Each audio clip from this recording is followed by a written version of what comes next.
Starting from my secondary 3 school year, I've been a cross-dresser. I'm the owner and proprietor of a company called Translife Limited, and we specialise in selling products to the transgendered community, anything from wigs all the way through to shoes.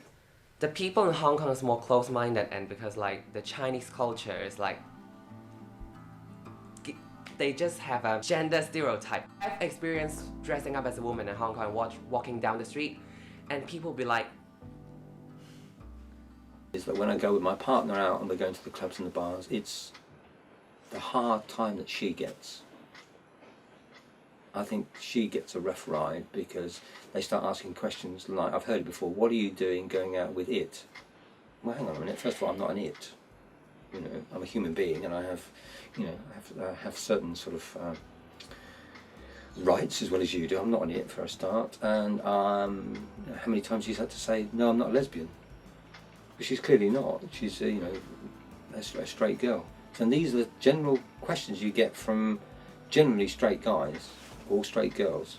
They go into a bar and they see you there, and they take it that she can take the ridicule, and she's fragile as well. I've actually walked out of bars. I'm getting harassed.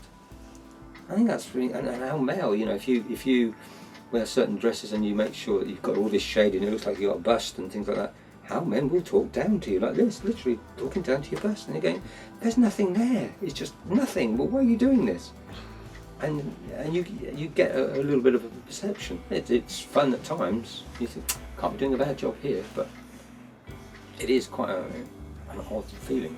I would say 95% of people are still in that very small closet, you know, for obvious reasons, because, you know, to come out openly to everybody else has its dangers.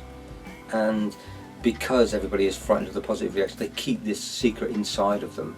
They don't want to hurt their partners or their families, because, you know, somebody that's perceived by their children that their father is very big, strong and manly, to suddenly find out that he's, you know, he's a cross-dresser and everything else, that can ruin that image of parents.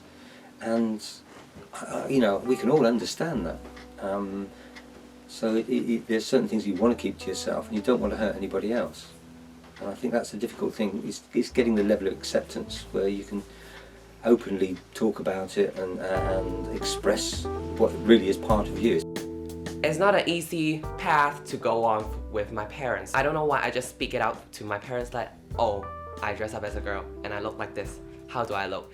Their reaction was like a little bit shocked. They show their discontent, and I'll do it in a way which like I won't show them, or I'll just like, when they're at home I won't dress it like this, or when they're at home I'll choose another time to go out. Talking about whether it's safe, so I think, yeah, it is safe.